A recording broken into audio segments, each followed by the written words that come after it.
Hey, welcome back. To this morning, I had a dream, and I was attending a school event at a school I taught at, but I wasn't part of the event. I was just witnessing it, and it had like a right wing commentator and a left wing commentator that were debating over some topic. And I remember watching the debate, and I wasn't all that interested in the topic, and it wasn't all that exciting what they were talking about. But nonetheless, the students were all in there, and they were kind of whipping up and getting excited about the two debaters. And then at the end of the debate, the right wing commentator was supposed to be kind of in charge of this event, and he disappears, and all these kids are kind of wanderingly, aimlessly about. And I felt like it was my obligation, since I was a teacher at the school, to kind of go and intercede on their behalf. And I ran over to the person who's on the left side of the topic, and I remember I was trying to talk to her a little bit, and she was on the phone talking to a friend, and so she was pretty disinterested with what was going on with the students. And eventually I find the other commentator, and he's in a bar drinking a beer, and he's talking to a girl, and I'm like, dude, you're not done yet. You need to come and take care of these kids outside. And he was just too self-absorbed to bother that. And so I went outside and had to kind of contend with these kids, and that's where the dream ended. And then I got up out of bed, and then I went and did my morning devotional, and I'm doing the Bible recap. And we happen to be in Numbers right now. And Terry Lee Cobble made the mention today that when they were talking about how the early Israelites were kind of laid out in camps, and how the camps were set up, and how everybody had jobs that they had to do. And it was all the roles of everybody to make sure that the tent was set up and the tabernacle was taken care of, and all this stuff was going on. And she made a point that it's often the unsung heroes who are working behind the scenes that often do a lot of the work and don't get the credit. And she mentioned like it's the person on her podcast, who's filming and who runs a teleprompter for them and all this sort of stuff. And it got me to think about how oftentimes we have these talking heads that left or right or whatever that come up and whip everybody up into sort of a frenzy, but it's most of the unsung heroes in society that keep everybody together, the glue that holds the thing afloat. That's your teachers and coaches and volunteers and church members and folks that are volunteering here, there, and everywhere.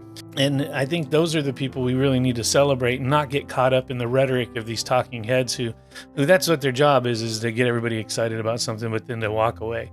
The last couple of weeks at church, there's been this homeless man named John who's come in, and I've struck up a conversation with him many times, talking just about his life and what he's doing and where he's living. And I guess he's staying at the Salvation Army, and he told me his name was John, and he was named after John from the Bible. And I said that was pretty heavy shoes to have to fill, and he laughed. And I said, my name's Jesse, so I don't have to do anything really great. I just have to have a son that does great things. And he kind of laughed at that. Anyway, he had given me $1 to put into the collection box, because we don't pass a plate around during the service. And so he'd given me $1 to make sure that it got put into the collection plate. And I couldn't help but being reminded of Mark in chapter 12, where the widow puts the 2 halfpennies in there. It says, "And a poor widow came and put in 2 small copper coins, which make a penny, into the collection box. He called his disciples to him and said, 'Truly I say to you, this poor widow has put in more than all those who are contributing to the offering box. For they all contributed out of their abundance, but she out of her poverty, and has put in everything she had to live on.'" And I'm always amazed when you can see the Bible come to life.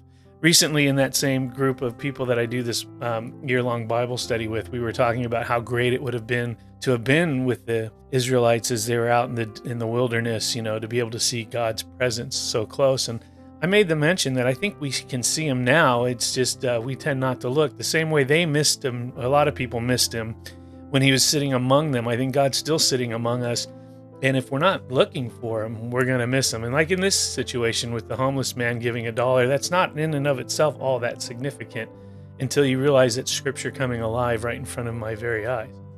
Anyway, this dream and this devotional message, they all connected to this theme. And then when I got to church today, my pastor made a mention of several things that kind of lined up with this message. And I just wanted to bring them up here. The first thing he told us is that Jesus calls people from where they are, not to stay there, but so that they can become who they were meant to be. He doesn't expect you to change first in the call. He doesn't expect you to make this sort of perfection in yourself. No, that comes later, if at all. And perfection actually never comes. But nonetheless, he calls you from where you're at and then expects you to become who you're going to be. Jesus doesn't call you to take a side. He calls you to himself. And then Pastor Jeremy also said that all your opinions, ideas, and motivations must first come from Jesus and not the outside. Otherwise, you're going to have this all backwards. He talked about inertia and this idea that things in motion tend to stay in motion, but also things at rest tend to stay at rest. And that reminded me of Nehemiah 6, when Nehemiah was being asked to come off the wall by Sanballat and Tobias, and they wanted him to come down, and he said, I'm not coming down to where you're at. I've got work to do up here. And how often do we get derailed from our vertical work, our vertical relationship to God, because people want to pull us off that wall and bring us down to their levels? Not because they have any kind of good intentions for us, but rather because misery sort of loves company, and they want us to stop taking part in our development of that vertical relationship to God and get bogged down by the things and cares of the world. Those were a couple of cool things. The other thing I wanted to share with you today is I was reading in Numbers 6:24 through 26. There's a blessing, and I just want to pray this blessing over you. I don't know who needs it, but I want to go ahead and put it out there into the ether. It says, may the Lord bless you and protect you. May the Lord make his face shine upon you.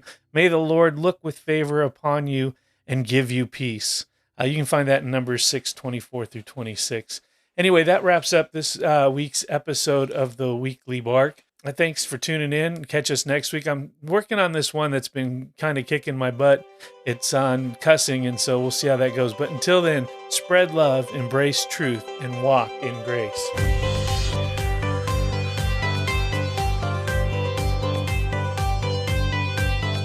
The Weekly Bark.